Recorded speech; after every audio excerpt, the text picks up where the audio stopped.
আর এই টমেটো বাগানেই একদিন একটা বিশাল বড় মানে আমরা দুর্ঘটনা ঘটিয়েছিলাম ছোটোবেলায়। কত টমেটো টমেটো আমি এখন খাবো, পড়ে যাচ্ছে হাত দিলে। কাকা, ওটা মটরশুঁটি গাছ তোমার? ও, ওখান থেকে দুটো মটরশুঁটি নিলাম, দুটো কচি মটরশুঁটি, পুরো কচি। এই দেখো, ও কি মিষ্টি, বিশাল মিষ্টি। অনেক কষ্ট করে এখন আমি ফাইনালি মটরশুঁটি ক্ষেতের সামনেই আছি। এই যে মটরশুঁটি ক্ষেত, যাই না মটরশুঁটি আছে কিনা, চলো তোমাদেরকে দেখাবো। গাড়িটা একটুখানি সাইড করে রাখি, তারপর যাব। আর ওই পাশে টমেটো ক্ষেত, কত টমেটো হয়ে রয়েছে লাল লাল।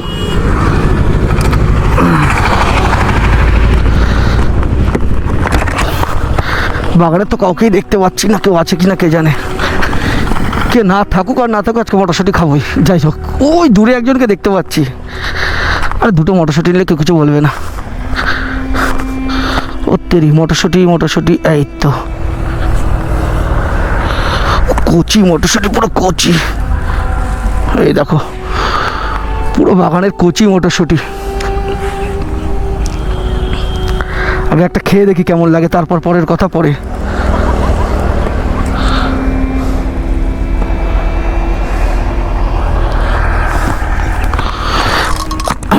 যেদিকে চোখ যাবে সেদিকে শুধু মটরশুঁটি আর মটরশুঁটি।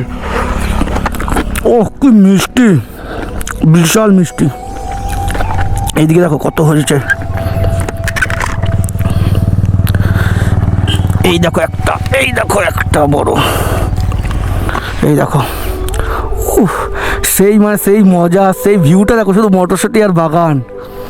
মানে এরমভাবে কে চুরি করে খেয়েছো বলো তো? হ্যাঁ, কে খেয়েছো চুরি করে? এই ঠিক এরমভাবে একদিন আমরা টমেটো চুরি করতে গিয়ে, ঠিক আছে বেশি খাবো না, 2-4টে খাবো মটরশুঁটি। ইচ্ছাটা পূরণ করলাম। যাই হোক, এত মিষ্টি মটরশুঁটি খেয়ে বিশাল মজা লাগলো, শরীরে এনার্জি চলে আসলো। এবার যাবো ওই পাশে টমেটো বাগানটায়। চলো, গাড়িটা এখানে রেখে দিয়েছি আমি।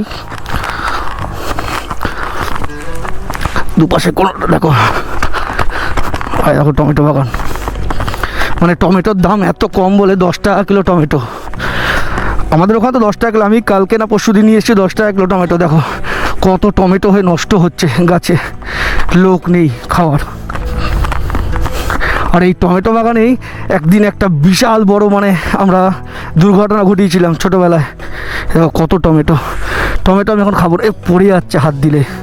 সব লাল লাল টমেটো, মানে কি বলবো, কত গাছে দেখো টমেটো হয়ে রয়েছে। আর এই টমেটো বাগানেই একদিন আমরা সব বন্ধুরা মিলে ঘুরতে এসেছিলাম রাজাটের ওখানে ময়ূর দেখতে। তো আমরা 7-8 জন মিলে পুরো একটা টমেটো খেতে, মানে টমেটো মোটামুটি বেশিরভাগটাই নষ্ট করে দিয়েছিলাম। তার কারণ হলো মানে সব টমেটো নিয়ে ছোড়াছুড়ি করছিলাম, কিন্তু আমরা জানি না যে মানে যে বাগানের মালিক ছিল, মানে ক্ষেতের মালিক, সে আমাদের দূর থেকে দেখছে। তারপর গ্রামের লোক নিয়ে আমাদের সবাইকে ঘিরে ধরে মানে আটকে রেখে দিয়েছিল। মানে কি বলবো, সেই অবস্থাটা মানে বিশাল বাজে ছিল এই টমেটোর জন্য। তারপর তো ছোটোবেলায় তখন কান্নাকাটি করে সবাই মিলে আমরা বাড়ি এসেছি। আমাদের সাইকেল আটকে রেখে দিয়েছিল এই শুধু টমেটোর জন্য। যাই হোক, এই রাস্তার দুপাশে মানে এরকম টমেটো আর মটরশুঁটি খেতে কার কার ভালো লাগে অবশ্যই কমেন্ট করে জানাবে। আর যারা যারা খেতে চাও তারা কিন্তু আমার সাথে এই বাইকে করে আমার আসতে হবে তোমাদেরকেও। ওই দেখো, কে যেন মটরশুঁটি গাছ তুলে ফেলে দিয়েছে।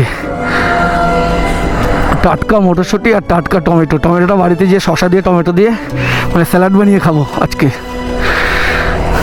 যাই হোক, মনের ইচ্ছাটা আমার আজকে পূরণ হলো, এটাই আমার অনেক আনন্দের বিষয়। তো এরকমভাবেই আমি আনন্দ করতে থাকবো, আর তোমরা আমার ব্লগগুলো দেখতে থাকো। আশা করি তোমাদেরও ভালো লাগবে। তোমাদের জন্যই শুধু এইসব করা, এত কিছু। এটাও কত মটরশুঁটি, আমি এখানেই ছিলাম। আর এগুলো যেগুলো দেখতে পাচ্ছ, এগুলো হলো ছোলা শাক, মানে ছোলা গাছ হচ্ছে, ছোলা গাছ। আর এই যে মালিক,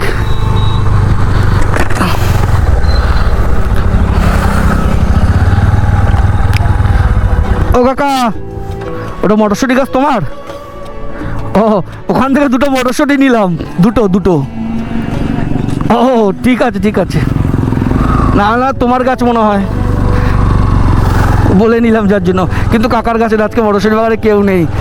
শুধু আমি ভাবছি যদি আমার বোন আসতো এই মটরশুঁটি বাগানে, বোন মা মানে গাছে সব নিয়ে চলে যেত, একটা ওদের জন্য রাখতো না। রঞ্জনা যদি সবাই আসতো দিদিরা মিলে, মানে সব যেমন পারতো ওরা হামলা করে দিত।